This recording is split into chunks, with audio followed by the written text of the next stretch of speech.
Magonjwa sio kitu cha kawaida katika maisha yako. Magonjwa sio kitu cha kawaida katika maisha yako. So unapaswa kukataa magonjwa. Maandiko yanasema kitabu cha Yohana 10:10.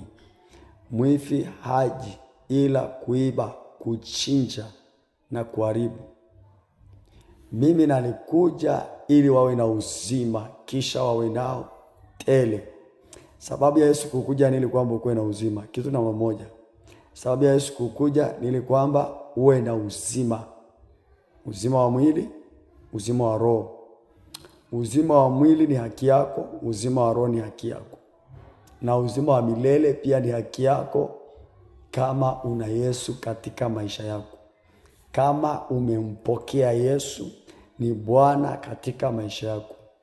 Uzima wa mwili ni haki yako, na uzima wa roho pia ni haki yako, na uzima wa milele pia ni haki yako. So basi kuchukua magonjwa kwamba sijui ni ugonjwa wangu, sijui ni kansa ya kwenu, sijui ni kisukari cha kwenu, sijui ni magonjwa ya kwenu. Hupaswi kuwa na hizo takataka kama umeokoka.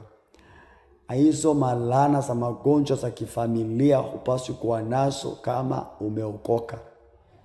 Kwa sababu wewe ni kiumbe kipya. Kwa sababu hauishi tena chini ya laana. Hauishi tena chini ya laana. Wewe ni kiumbe kipya. Ya kale yamepita, yamekuwa mapya. So unafaa kutembea na uzima wa Yesu ndani yako.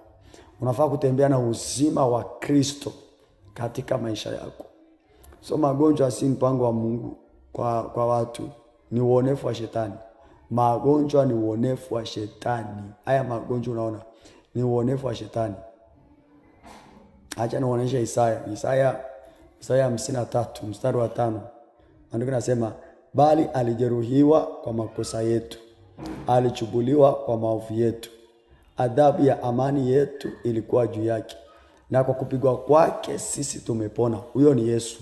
Kwa kupigwa kwa Yesu sisi tumepona. Kwa kupigwa kwake sisi tumepona.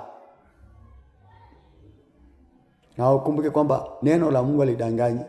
Neno la Mungu likisema sio hata tunapona, yani tunaishi ndani ya uponyaji, yani tunaishi ndani ya uzima.